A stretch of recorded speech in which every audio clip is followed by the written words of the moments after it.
disgraced former Representative George Santos, fresh off his expulsion from Congress, has already found a way to make money. Although this time, it's in an honest way? According to Semafor, Santos is making money. He's actually making more money off of Cameo performances than his $174,000 congressional salary. Wow.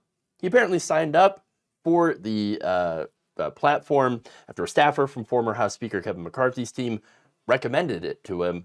And apparently he is crushing it. In 2 days, George Santos has made over 150 videos at anywhere from $200 to $400 a pop. So look, that's like, just like a minute, filmed on your phone, whatever. I'm pretty sure you're all familiar with how Cameo works. And so, yeah, it's easy to crank out a bunch of videos. And there you go. Wow. Stephen Galanis, founder and CEO of Cameo, told Semafor in the report that Santos is, quote, going to be an absolute whale.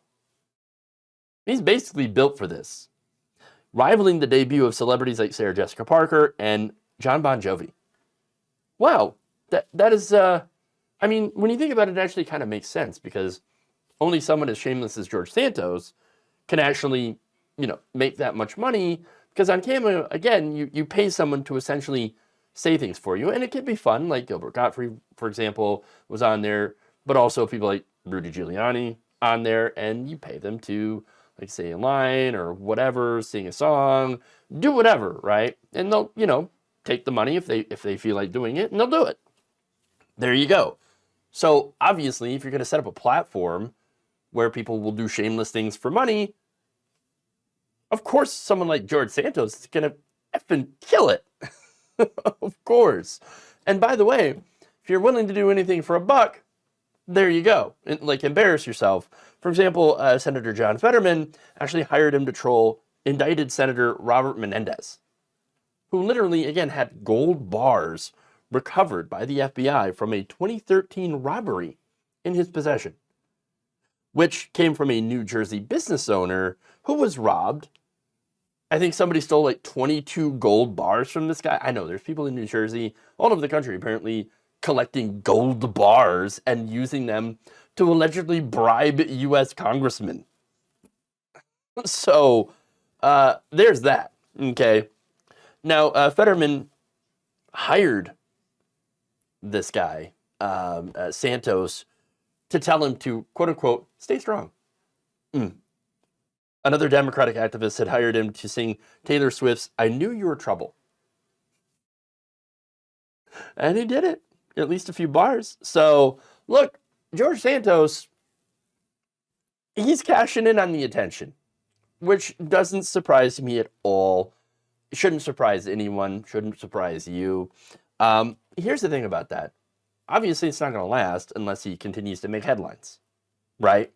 So that's the big thing about this. Like, yeah, of course, he was just kicked out of Congress. He's actually the first Republican House of Representatives official that was kicked out. So, that's pretty big.